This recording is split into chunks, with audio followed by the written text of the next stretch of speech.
The sea, vast and unforgiving, holds many secrets. Its depths are a mysterious realm, where light barely penetrates and the unknown thrives. The ocean's surface may seem calm at times, but beneath, it is a world of enigma and danger. Beneath its waves lie forgotten cities and sunken treasures, remnants of civilizations long lost to time.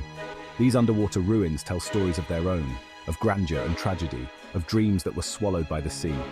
But there are other stories, whispered on the wind, of a time when the seas were ruled by outlaws.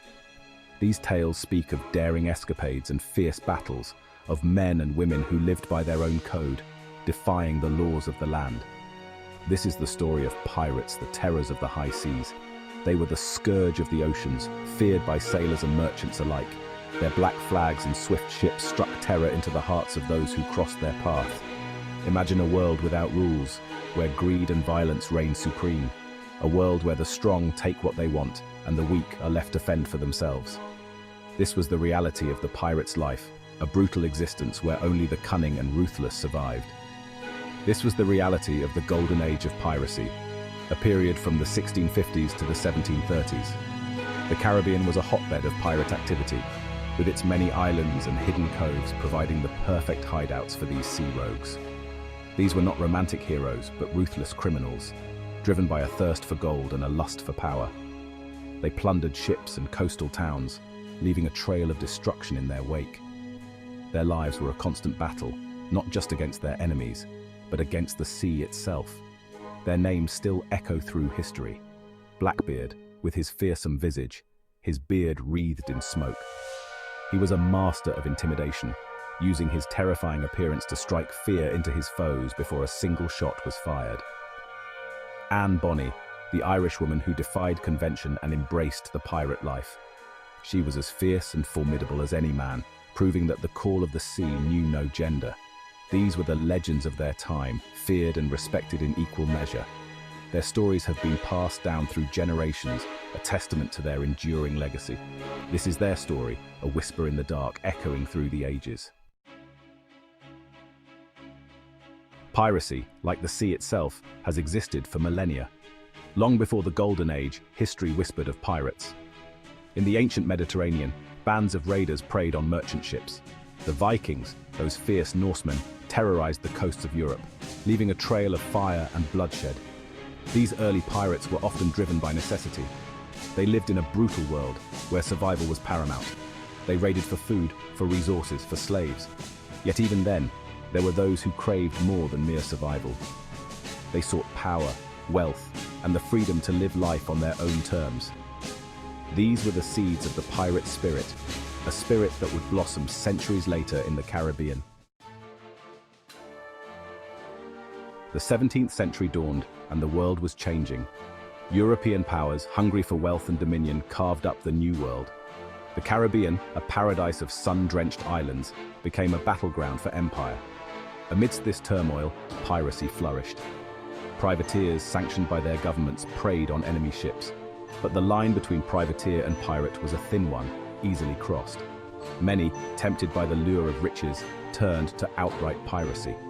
The Spanish Main, with its treasure-laden galleons sailing from the Americas, became a hunting ground. Gold, silver, jewels, spices, all were ripe for the taking. The golden age of piracy had begun.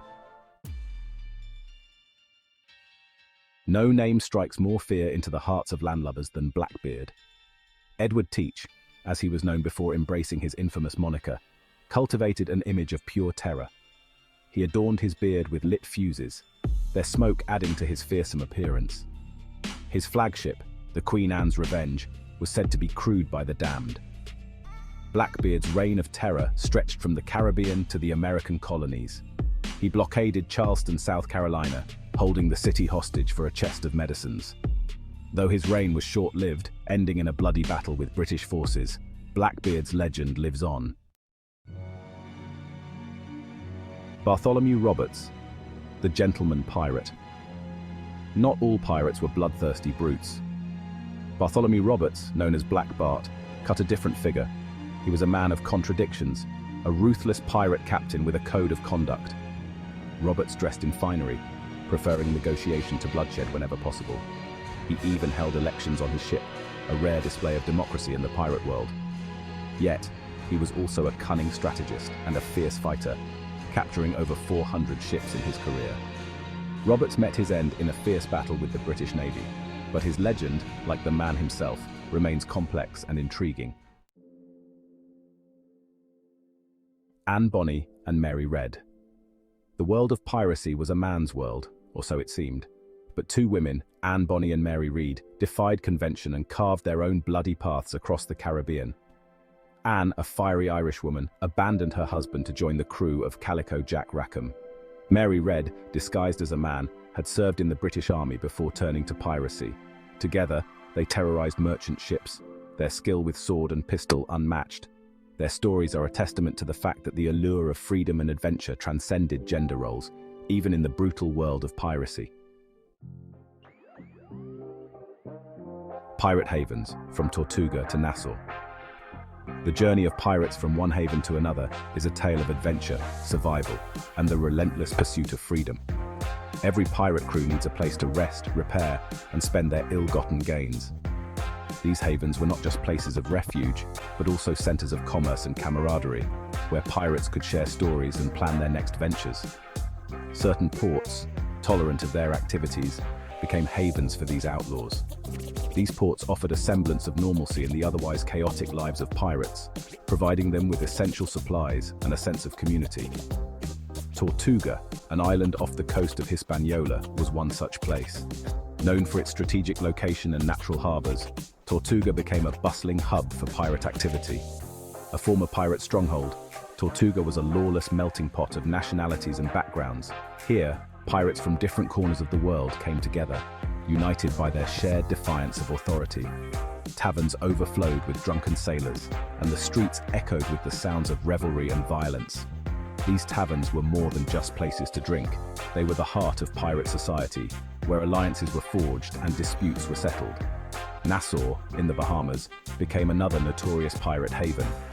Its proximity to major shipping lanes made it an ideal base for launching attacks on merchant vessels. Under the rule of the self-proclaimed Pirate Republic, Nassau thrived on the spoils of piracy. The Pirate Republic was a unique experiment in self-governance, where pirates established their own rules and codes of conduct. These havens, though short-lived, played a crucial role in the Golden Age, providing pirates with a base of operations and a taste of the freedom they craved. They were the lifeblood of pirate culture, offering a fleeting glimpse of a world where the outcasts ruled the seas. The life of a pirate was one of risk and reward. The potential for vast wealth was a powerful motivator, but the price of failure was often death. Stories abound of buried treasure, hidden on remote islands and guarded by curses. While many of these tales are likely embellished, pirates did amass considerable wealth. They plundered gold and silver from Spanish galleons, silks and spices from merchant ships. But their riches were often fleeting. Pirates were notorious for their lavish spending, squandering their fortunes on drink, gambling and finery. The true treasure, it seems, lay not in material possessions but in the freedom and adventure that defined the pirate life. The golden age of piracy, like all golden ages, was destined to end. By the 1720s, the noose was tightening. European powers, recognizing the threat piracy posed to trade, began to crack down. Powerful warships hunted down pirate vessels, and the havens that had once offered refuge were brought to heel. The capture and execution of Bartholomew Roberts in 1722 marked a turning point. One by one, the great pirate captains met their end, hanged on the gallows for their crimes. By the 1730s, the golden age of piracy had come to an end. The pirates are gone, their ships long sunk beneath the waves. Yet their story continues to fascinate us. They represent a time of rebellion, of adventure, of a world free from the constraints of society. Their symbols, the skull and crossbones, the Jolly Roger flag, have become iconic, representing both danger and a certain roguish charm. In literature, in film, in our collective imagination, pirates continue to capture our imaginations. They remind us of the allure of the unknown, the thrill of adventure and the enduring power of the human spirit to seek freedom, even in the most unlikely of places. Echoes on the tide. The sea, as we know, holds its secrets close. Beneath its vast, undulating surface lies a world of mystery and intrigue, a realm where history and legend intertwine. The golden age of piracy may be over, but its echoes linger. The tales of daring adventures and hidden treasures still capture our imagination. The next time you stand on a windswept shore, listen closely. The whispers of the past are carried on the breeze, telling stories of fearless pirates and their legendary exploits. Can you hear the creak of rigging, the crash of waves against the hull of a pirate ship? These sounds are the echoes of a bygone era, a time when the seas were ruled by those who dared to defy the odds. The stories of Blackbeard, Anne Bonny, and countless others live on, passed down through generations. Their legends are etched into the very fabric of maritime history, reminding us of a time when the seas were wild and the pursuit of freedom knew no bounds. The open ocean was a canvas for their daring deeds and uncharted adventures. The golden age of piracy may be a whisper in the wind, a distant memory, but it is a whisper that continues to captivate us, drawing us into its timeless allure. But it is a whisper that continues to captivate us, reminding us of the enduring power of the sea and the legends it holds. The spirit of adventure and the quest for freedom are eternal, reminding us of the enduring power of the sea and the legends it holds. The sea, with its endless horizons and hidden depths, remains a symbol of mystery and possibility, forever echoing the tales of those who once sailed its waters.